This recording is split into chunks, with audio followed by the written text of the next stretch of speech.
욥이 대답하여 이르되 나의 괴로움을 달아보며 나의 파멸을 저울 위에 모두 놓을 수 있다면 바다의 모래보다도 무거울 것이라. 그러므로 나의 말이 경솔하였구나. 전능자의 화살이 내게 박힘에 나의 영이 그 독을 마셨나니 하나님의 두려움이 나를 엄습하여 치는구나. 들나귀가 풀이 있으면 어찌 울겠으며 소가 꼴이 있으면 어찌 울겠느냐. 싱거운 것이 소금 없이 먹히겠느냐. 닭의 알 흰자위가 맛이 있겠느냐. 내 마음이 이런 것을 만지기도 싫어하나니 꺼리는 음식물같이 여김이니라. 나의 간구를 누가 들어줄 것이며 나의 소원을 하나님이 허락하시랴. 이는 곧 나를 멸하시기를 기뻐하사 하나님이 그의 손을 들어 나를 끊어버리실 것이라. 그러할지라도 내가 오히려 위로를 받고 그칠 줄 모르는 고통 가운데서도 기뻐하는 것은 내가 거룩하신 이의 말씀을 거역하지 아니하였습니다. 내가 무슨 기력이 있기에 기다리겠느냐. 내 마지막이 어떠하겠기에 그저 참겠느냐. 나의 기력이 어찌 돌의 기력이겠느냐. 나의 살이 어찌 노쇠겠느냐. 나의 도움이 내 속에 없지 아니하냐. 나의 능력이 내게서 쫓겨나지 아니하였느냐. 낙심한 자가 비록 전능자를 경외하기를 저버렸다 할지라도 그의 친구로부터 동정을 받느니라. 내 형제들은 개울과 같이 변덕스럽고 그들은 개울의 물살같이 지나가는구나. 너희는 돌이켜 행악자가 되지 말라. 아직도 나의 의가 건재하니 돌아오라. 내 혀에 어찌 불의한 것이 있으랴. 내 미각이 어찌 속임을 분간하지 못하랴. 제목이 뭐라고요? 욥은 왜 묻지 않는가입니다. 이제 공자 알죠? 공자. 중국의 사상가 공자는 주나라 관제와 예법에 대해서 꾸준히 공부를 하다가 예 전문가로 유명해지기 시작했습니다. 그는 예에 대하여 이렇게 말했습니다. 예의 본질은 알아도 물어보는 것이 예의 본질이라고. 알아도 물어보는 것이 예의 본질이래요. 특히 부모들이 자녀에게 물어보지 않습니다. 지시하고 지적하기 마련이죠. 왜냐하면 부모가 경험을 많이 했기 때문이고 다 알고 있다라고 생각하기 때문이죠. 어떻게 생각하니? 라고 자녀에게 묻지 않습니다. 어떻게 생각하니라고 물어보기보다는 이렇게 생각해야 돼 라고 지시하기 마련이죠. 저도 그랬으니까요. 어떻게 생각하니? 라고 묻는 질문은 스스로 생각할 수 있는 사고력을 키우게 될 뿐만 아니라 스스로 답을 찾을 수 있도록 하게 합니다. 그리고 아이 자신을 존중해주고 있다는 마음이 들게 하죠. 그래서 아이의 자존감은 물론 건강한 사고력을 가지고 창조적으로 성장하게 합니다. 우리 이러한 일방적인 잔소리와 지시는 아이를 수동적으로 자라게 하고 하고픈 의욕까지도 상실하게 하죠. 하려고 하다가도 할 마음이 싹 사라집니다. 저희 아버지가 사업이 망하고 이제 어머니가 이제 옷 장사를 하실 때 바쁘시잖아요. 저도 이제 힘든 가운데 직장 생활을 하고 돌아와서 힘들지만 그래도 제가 가장 덜 힘드니까 청소를 하려고 마음을 딱 먹고 있는데 엄마가 너 청소 좀 하라고 잔소리를 하면 할 마음이 싹 사라지는 거예요. 다들 경험했을 겁니다. 부모가 늘상 이렇게 하는 이유는 아이들은 알지 못할 거라는 부모의 생각 때문에 아이들을 너무 내려다보고 있기 때문이라고 전문 상담가들은 그렇게 말을 합니다. 며칠 전에 강 목사님 5살이에요? 4살이에요? 4살이에요? 아이고 참. 며칠 전 강 목사님 이제 4살짜리 막내딸이 이름이 소율인데요. 셋째 아들 하준이 다리에 걸려서 심하게 넘어졌는데 오빠가 아무 소리가 없으니까 소율이가 이렇게 말했답니다. 자기에게 미안하다고 사과하라고. 그러니까 이제 오빠 7살짜리 하준이가 미안해 이렇게 영혼 없이 말을 던지니까 소율이가 다시 사과하라고. 마음을 가지고 사과해. 그렇게 화를 내더랍니다. 그래서 하준이가 미안 이제 이렇게 또 했어요. 그러니까 이제는 소율이가 너무너무 화를 내면서 진심으로 하라고, 진심으로. 그래서 이제 우리 사모가 놀래서, 아기가 그런 말을 하니까 그렇게 이제 소리를 지르고 진심으로 사과하고 마음으로 하라고 이렇게 외치면서 약이 올라서 울더랍니다. 부모의 하는 말을 보고 배워서 이렇게 하겠지만 어린애라도 보고 배운 것을 상황에 맞게 표현할 수 있는 것은 다 자기 생각이 있기 때문이죠. 하물며 아무리 부족한 사람이라 할지라도 각자 생각은 있습니다. 예. 우리는 어린아이들에게만 그렇게 하는 게 아니라 습관처럼 남을 존중히 여기기보다 내가 아는 것을 일방적으로 말하는 습성이 있는데 이것은 무례한 것이라고 공자는 말을 합니다. 저는 욥기서 6장을 묵상하면서 묻는 것이 진짜 중요하구나, 이런 것을 크게 깨닫게 되면서 왜 욥이 묻지 않는 걸까? 하나님을 그렇게 경외하는 사람인데 왜 욥이 묻지 않지? 이렇게 이것을 이제 깨닫게 되면서 계속 묵상하다가 욥기서의 욥 자신의 고백을 통해서 욥이 이런 마음 때문에 묻지 않는구나라는 것을 알게 되었습니다. 그래서 이러한 사실을 알게 되면서 제가 세 가지 이제 교훈을 깨닫게 됐어요.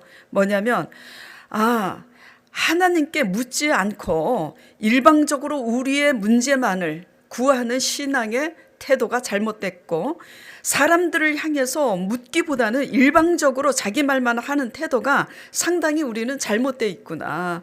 그래서 우리의 태도의 변화를 받아야 함을 절실히 깨닫게 되었습니다. 그 다음에 이제 두 번째 하나님에 대해서 깨닫게 된 것은 결국은 우리가 질문하지 않기 때문에 끝까지 그렇게 낭패를 당할 수밖에, 수치를 당할 수밖에 없는 한계 상황까지 내버려 두신다는 것도 알게 되었습니다.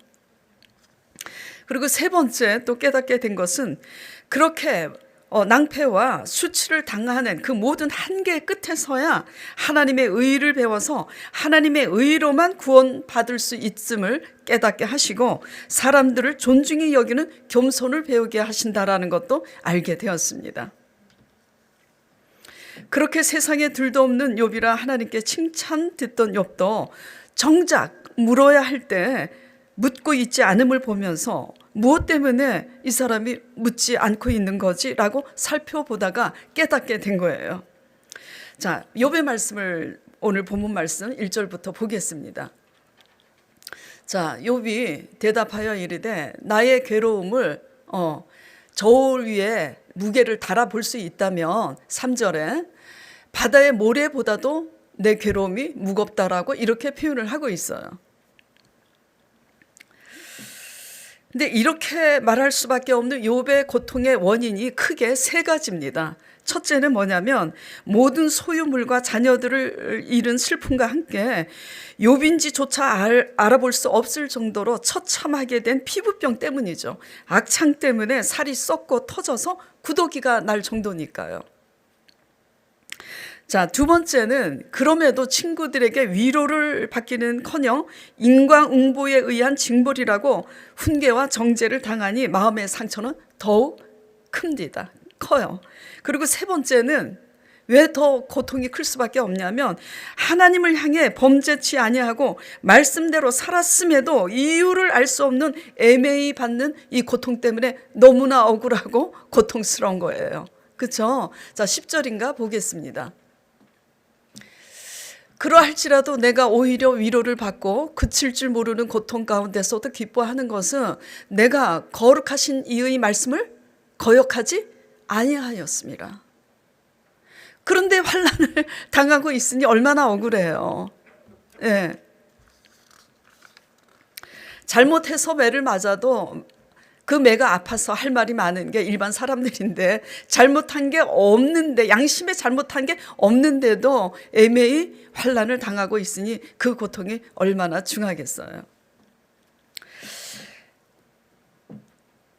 그래서 이렇게 환난 앞에 자신이 그렇기 때문에 이제 자신이 태어난 날을 저주하던 욥은 친구들에게 위로를 받지 못하니까 거듭거듭 나아가 하나님을 향해서 죽기를 소망하게 됩니다. 그리고 친구들이 책망과 훈계 앞에서 마음이 상해서 이제 친구들을 질책하죠. 반박을 합니다. 자신의 결박을 계속해서 주장합니다. 이러니까 그 변론이 끝이 나지 않는 거예요. 친구들은 자기네 소리가 옳다고 회개하라고 촉구하고 욥은 나는 회개할 게 없다. 자기 결백을 주장하다 보니 그 변론이 37장까지 이어지는 거예요. 저는 이런 욥의 과정을 이제 묵상하다가 문득 깨닫게 이제 된 것은 욥은 묻지를 않는구나. 단 한 번도 그 이유와 원인에 대해서 진지하게 묻지 않는 이 욥의 모습을 보게 되었습니다. 이후에 6장 이후에 7장부터 나오는 어찌하여 어느 때까지니까 라는 그런 고백은 진지한 질문이 아니라 고통이 끝나기 원하는 그냥 탄식일 뿐이죠. 욥은 묻기보다는 계속 뭐만 지금 되풀이하냐면 처음에는 자기의 태어난 날을 저주하는 것만 거듭거듭 말을 합니다. 그리고 두 번째는 나아가서 하나님을 향해 죽기를 거듭거듭 소망합니다. 반복해서 한 번만 그런 표현을 하는 게 아니에요. 계속해서. 그리고 세 번째 37장까지 자신의 결백을 계속해서 주장하죠. 그리고 이제 네 번째 말씀 보겠습니다. 오늘 이게 답이에요. 29절 보겠습니다. 수요일도 제가 이런 말씀을 드렸는데 자, 같이 읽어볼까요? 시작. 너희는 돌이켜 행악자가 되지 말라. 아직도 나의 의가 건재하니 돌아오라. 이제 제가 혼자서 읽어보도록 할게요. 너희는 돌이켜 행악자가 되지 말라. 아직도 나의 의가 건재하니 돌아오라. 여기서 그렇구나 깨달은 거예요.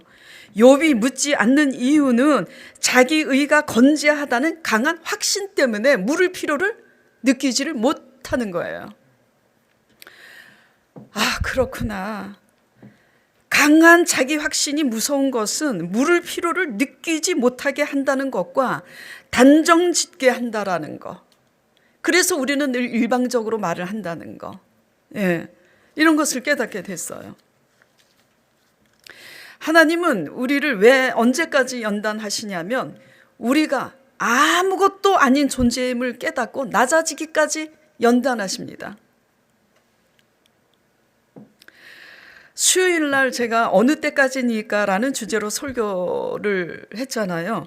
아무것도 아님을 깨달은 후에야 비로소 무엇을 배우냐면 입 다무는 법을 배웁니다. 일방적으로 계속 떠들다가. 그리고 두 번째, 나만 생각이 있는 게 아니라 저 사람도 생각이 있는데 말을 안 하고 있는구나를 뒤늦게야 깨닫고 사람들을 존중히 여기는 법도 그때서야 배우게 되죠. 그 다음에 또 아무것도 아니라는 것을 깨닫게 된 후에 무엇을 배우냐면 이 세 번째가 가장 중요한데 하나님을 향해 엎드리는 법을 그때서야 배우게 됩니다. 하나님이 왜 그렇게 수많은 변론의 끝에서야 욥기서 38장에 나타납니다. 나타나셔서 37장까지는 변론이라 그랬잖아요. 서로 잘났다고 이제 말이 많은 거예요. 그것을 다 듣고 계시고 일찍 나타나실 수도 있는데 왜 38장에서야 나타나시느냐 이거죠.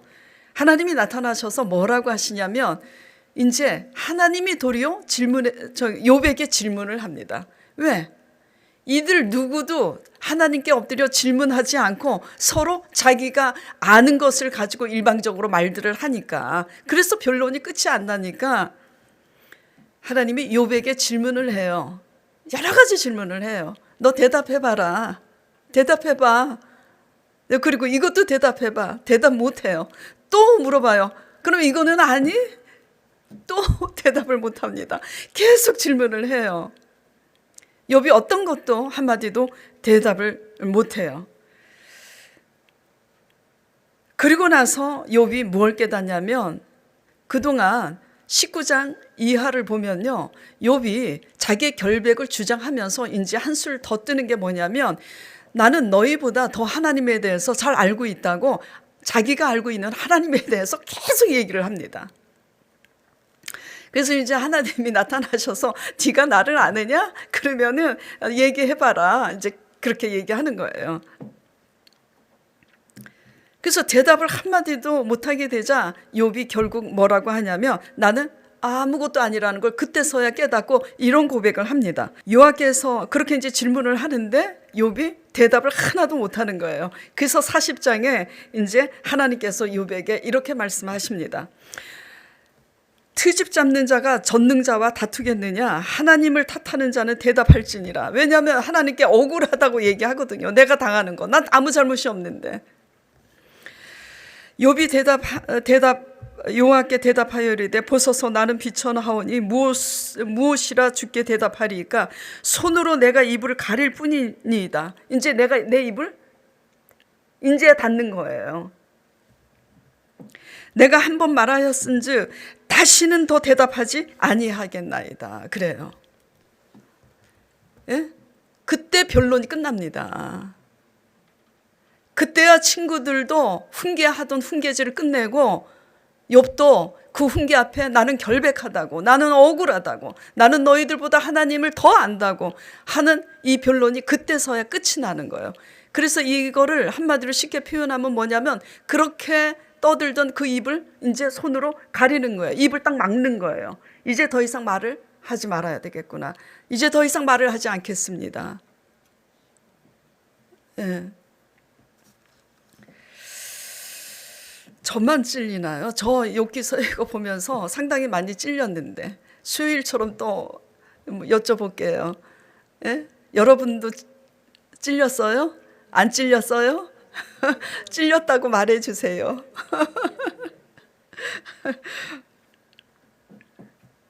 그래서 저도 이제 이 말씀을 보면서 또 저를 돌아다 보게 되더라고요.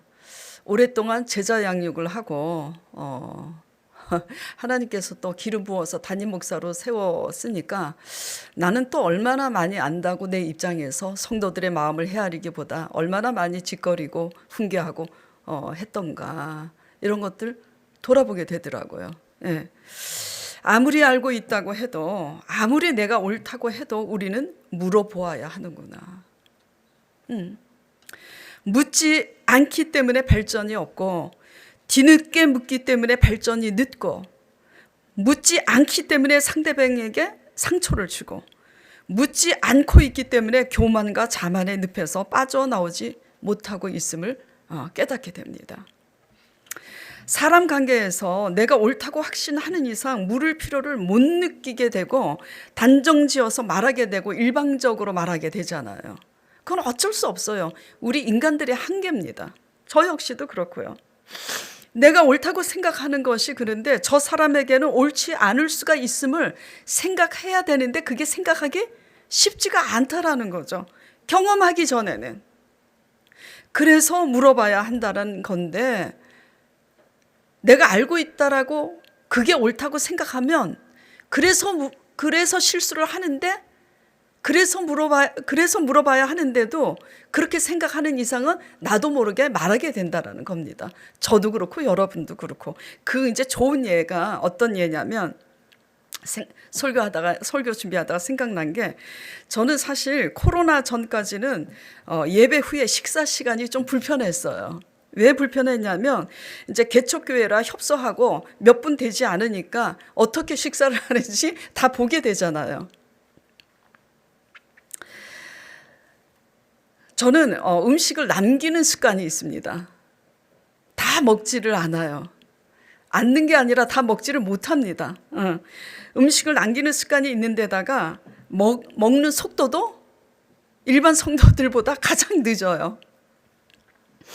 그러다 보니까 몇몇 성도들에게 제가 핀찬을 이제 듣게 된 적이 있었는데, 설교 후에 허기를 느껴서 허기를 이제 느끼니까 내가 이제 제대로 먹을 수 있을 것 같아서 음식을 일반 사람들처럼 이렇게 접시에 갖다 두면은 매번 넘어가질 않는 거예요. 근데 이제 손을 댄 음식을 제가 도로 갖다 놓기도 그렇고 그래서 남기게 되는 거죠. 그래서 그 다음에는 이제 이런 것을 여러 번 반복하다가 이제 아유, 내가 이래서 성도들에게 허물이 잡히느니 차라리 조금 굶더라도 조금만 가져오자. 그래서 이제 조금 가져옵니다. 근데 또 안 넘어가니 그 조금도 남기는 거예요. 밥도 잘 먹고 나서 밥은 양껏 다 먹었는데도 빵이 있으면 또 빵도 잘 먹더라고요. 일반 성도들은. 게다가 과일이 있으면 밥하고 빵도 먹었는데 과일도 잘 먹어요. 이런 일반 성도들은 저 같은 사람을 도저히 이해하지 못할 겁니다. 저는 빵 한 쪽 먹으면 식사 끝나요. 그걸로. 과일 하나를 사과에 아침에 먹으면 그걸로 식사 끝입니다. 이것도 먹고 저것도 먹고 이것도 먹고 그렇게 되지 않아요. 자, 이제 그런데 지금 이제 집이 너무 멀어서 다시 가까운 곳으로 가게 된 성도분이 특히 식사 때마다 저를 지켜보면서 이제 잔소리를 이제 하셨는데 어느 날 그분이 식사를 못하고 억지로 먹고 있는 것을 제가 느끼게 되었어요. 그런데 저를 의식하면서 남기지 않으려고 애쓰는 것도 보였습니다. 왜냐하면 평상시 저한테 왜 이렇게 음식을 남기냐고, 목사님 음식 남기면 안 된다고 이렇게 잔소리를 하신 분이기 때문에 평상시 제게 한 잔소리 때문에 음식을 남기면 안 되잖아요. 그래서 억지로 이제 제 눈치를 보면서 드시는 거를 제가 눈치를 챘어요. 그래서 제가 웃으면서 그랬어요. 남기세요. 괜찮습니다.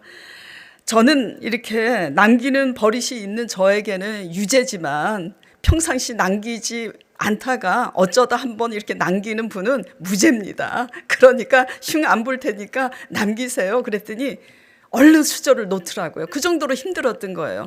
수저를 놓으면서 무안한 듯이 저에게 뭐라고 말씀하시냐면 이상하게 오늘은 왜 이렇게 식사가 안 넘어가는지 모르겠다고 그래요. 그래서 저는 그때야 이제 비로소 이렇게 말을 했습니다. 그러니 얼마나 감사합니까? 저는 부럽습니다. 그 이상하게 어쩌다가 이렇게 음식이 넘어가지 않는 그 이상한 일을 저는 날마다 겪고 있는 사람입니다. 제가 그랬어요. 자, 그때부터 그분이 저한테 잔소리를 했겠어요? 안 했겠어요? 안 했어요. 아마도 제가 생각했어요. 돌도 씹어 먹을 정도로 소화가 잘 되시는 분인데 하나님이 저를 이해하기 위해서 그렇게 하신 거 아닌가라는 깨달음도 갖게 되더라고요. 그러면 왜 저는 평상시 그거를 그분에게 제 얘기를 하지 않았느냐? 묻지 않았는데 제 얘기를 하면 제가 음식을 남긴 거에 대한 변명뿐이 안 되기 때문에 안 하는 게 차라리 나아요. 제가 안 먹고 말지. 그래서 이제 그런 계기가 자연히 돼서 얘기를 하다 보니까 그 다음부터 그 사람이 그런 경험을 한 후부터 목사님은 이래서 남기시는구나 하고 잔소리를 안 하시더라고요. 제가 왜 이 예를 들고 있는지 아시겠죠? 깨달으세요? 다음부터 저 밤 댕겨도 잔소리 하지 말라고 그렇게만 듣지 마시기 바랍니다. 예. 이러한 문제는 입장 바꿔서 생각하면 저도 성도들에게 그런 실수를 다른 문제에 있어서 잔소리를 하지 않겠느냐. 똑같은 문제죠. 더 쉽게 할 수 있죠. 저는 지도자요 목회자라는 것 때문에 어쩌면 더 쉽게 할 수 있습니다. 로마에 가면 로마법을 따르라는 말이 그래서 나온 것 아니겠어요. 우리나라에서는 불법인데 로마에 가서는 합법일 수 있잖아요. 그곳에서는 합법인데 내가 한국 사람으로서 로마까지 가서 우리나라 법을 가지고 불법이라고 소란을 피우면 곤란하겠죠. 이게 무슨 말이냐? 내 생각, 내 주장이 아무리 옳다고 생각해도 먼저 상대방이 왜 자꾸 저렇게 하는지 상대방을 존중히 여겨서 그 사정과 생각을 물어볼 필요가 있다라는 겁니다. 사람의 관계가 곧 하나님의 관계죠. 요한일서 4장에 하나님이 우리를 사랑하셨은즉 서로 사랑하라고 이것이 마땅하니라. 서로 사랑하고 하나가 되기 위해서는 상대방을 존중히 여기면서 내 생각이 옳아도 먼저 일방적으로 내 입장에서 그냥 말하기 전에 먼저 조심스럽게 묻고 물은 다음에 우리의 입장을 서로 주고받는 저와 여러분 되시길 간절히 축원드립니다. 그렇게 자신의 의가 건재하다면서 내가 혀를 놀려서, 자 30절 보겠습니다. 너희는 돌이켜 행악자가 되지 말라. 아직도 나의 의가 건재하니 돌아오라. 내 혀에 어찌 불의한 것이 있으랴. 이렇게 말했던 욥은 잠시 후에 괴로움 때문에 7장에 보면 불평을 하게 됩니다. 그리고 친구들과의 끝없는 변론 가운데서도 계속 이제 결백을 주장하면서 자기가 당한 일이 얼마나 억울한지, 그래서 하나님이 치신 이것이 공격으로 다가오는 것을 화살로 비유를 하고 이제 그렇게 표현하고 있는 거죠. 그래서 그 끝에 이제 하나님이 나타나셔서 네가 얼마나 옳은지, 그리고 네가 나에 대해서 얼마나 아는지 대답해 보라고 이제 그러시는 거예요. 자, 안다고 생각하는 것도 일방적으로 내가 옳다고 일방적으로 사람들을 향해서 지적하거나 잔소리하거나 하기보다, 그건 가정에서도 마찬가지예요. 안에서 새는 바가지는 바깥에서 셉니다. 예. 그래서 안다고 생각하는 것도 상대방에게, 어린아이에게조차 묻기를 바랍니다. 그리고 안다고 생각하는 것도 하나님 앞에 여쭙기를 축원드립니다. 예. 할 수 있다고 여겨서 우리 힘으로 세상 의지하면서 하기 전에 먼저 하나님 앞에 묻는 저와 여러분 되시길 간절히 축원드려요. 예. 그래야 상대에 대해서, 상대방 사람에 대해서 이해를 할 수 있게 되고, 그래야 하나님 나라 길을 갈 수 있기 때문이에요. 자, 이사야 30장 1절 3절 보겠습니다. 여호와께서 이르시되 패역한 자식들은 화 있을진저 그들이 계교를 베푸나 나로 말미암지 아니하며 맹약을 맺으나 나의 영으로 말미암지 아니하고 죄를 더하도다. 그들이 바로의 세력 안에 스스로 강하려 하며 애굽의 그늘에 피하려 하여 애굽으로 내려갔으되 뭐라고 그러세요? 그 다음에 나의 입에 묻지 아니하였도다. 내 입에 묻지 않고 사람 의지하고 환경 의지한다, 이런 얘기입니다. 내 입에 묻지 아니하였으므로 바로의 세력이 너희의 수치가 되고 애굽의 그늘의 피함이 너희의 수욕이 될 것이라고.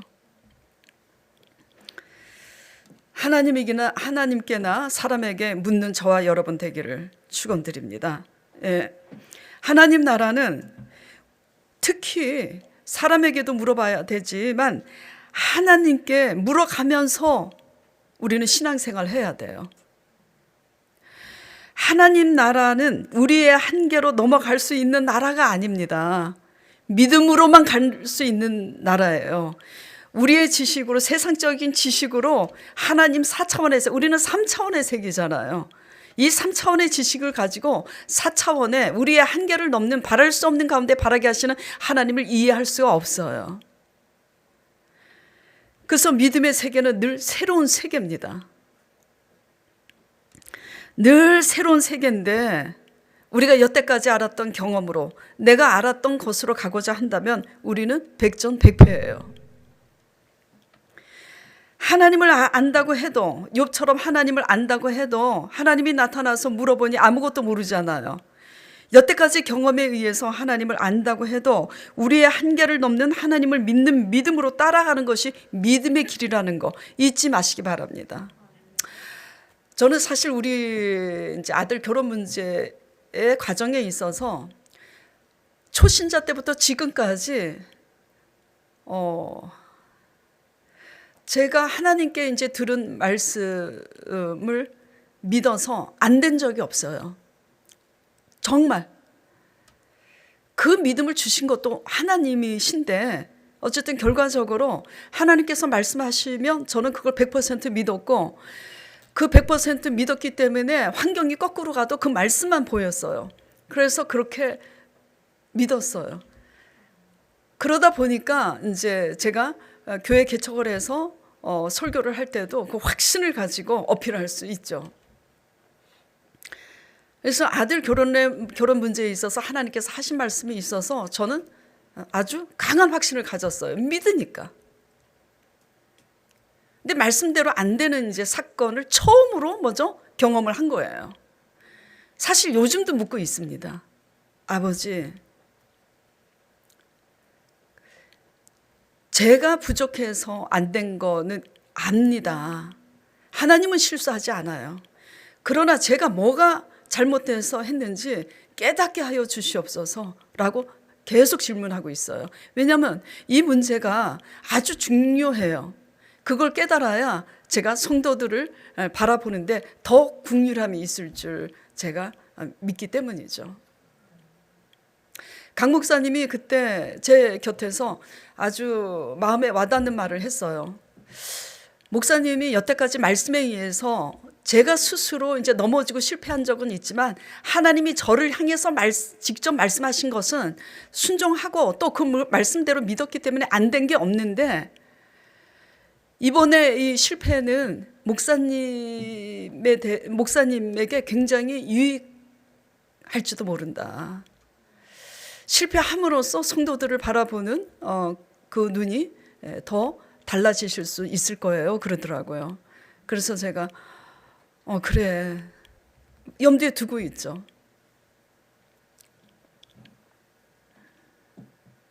무슨 말씀을 드리자고 하냐면, 저는 욥과 같이 훌륭한 사람이 아닌데도 불구하고 성도들과는 달리 하나님이 믿음을 제게 주셨기 때문에 하나님께서 제게 주신 말씀은 그대로 믿었기 때문에 안 된 게 없다고요. 그러다 보니까 하나님께서 무슨 말씀을 하시면 항상 나는 된다라는 100%의 장담과 강한 확신을 가지고 있었는데 이번에 안 됐다라는 얘기를 지금 하고 있는 거예요.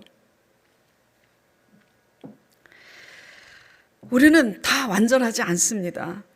믿음이 한 가지 제가 분명히 얘기할 수 있는 것은, 하나님 나라, 하나님을 따라가는 것은 갈 바를 알지 못하고 이해가 가지 않아도, 뜻을 몰라도 하나님께 물으면서 가야 된다라는 거예요. 믿음으로만 갈 수 있는 길인데, 믿음은 아무도 안 가르쳐줘요. 가르쳐 준다고 갈 수 있는 게 아닙니다. 믿음의 길은 하나님과 1대1의 관계에서. 그렇기 때문에 똑똑하다고 갈 수 있는 것도 아니고요, 여태까지 경험을 해서 승리했다고 갈 수 있는 길도 아닙니다. 오직 항상 늘 하나님께 먼저 묻고 엎드림으로 가야 되는 줄 여러분들이 기억을 하시길 바라요.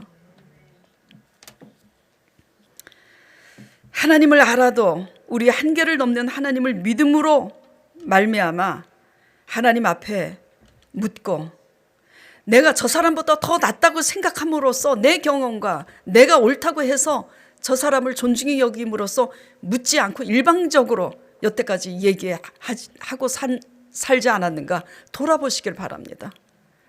돌아보면서 내가 사람들한테 물은 적은 없구나, 항상 묻지 않고 일방적으로 내 말만 했구나, 그러면 상당히 지금 뭐죠? 잘못되어 있는 거죠. 그래서 욥기서 말씀을 통해서 하물며 그렇게 훌륭했던 욥도 묻지 않음으로써 이렇게 낭패를 당하고 친구들에게 수치를 당하고, 그래서 결국은 하나님께 책망을 듣지 않습니까? 하물며 욥하고도 비교할 수 없는 우리가 무엇을 배워야 하겠어요? 하나님을 향해, 사람들을 향해 질문함으로써 사람들을 존중히 여기고 하나님 앞에 먼저 물음으로 성령의 인도함을 잘 받아가는, 승리하는 저와 여러분 되시기를 간절히 축원드립니다. 자, 오늘 말씀을 생각하면서 함께 통성으로 잠시 기도드리도록 하겠습니다.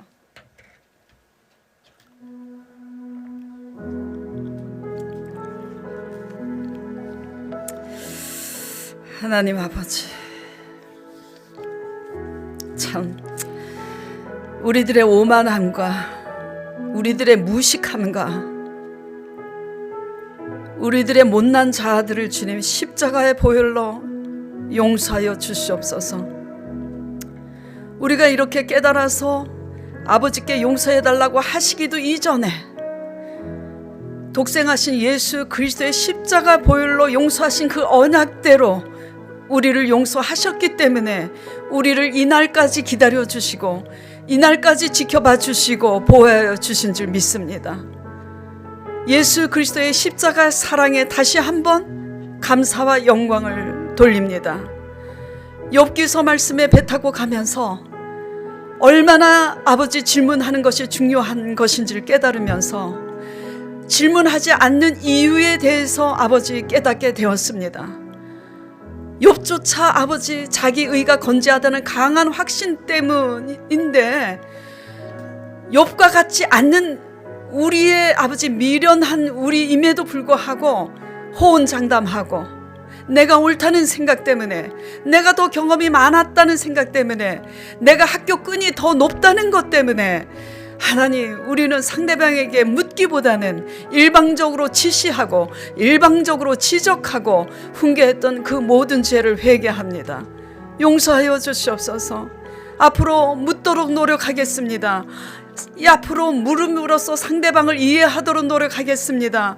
그리고 하나님께 알아도, 하나님을 경험함으로 내가 하나님을 안다고 여겨도 하나님 앞에 먼저 엎드려서 묻고, 그래서 성령의 인도함으로 깨달아서 한 발 한 발 걸어가도록 하겠습니다. 함께하여 주시옵소서. 그리하여 모든 시험을 이겨서 하나님께 영광이 되게 하여 주시옵소서. 감사드리며 예수 그리스도 이름으로 기도드리옵나이다.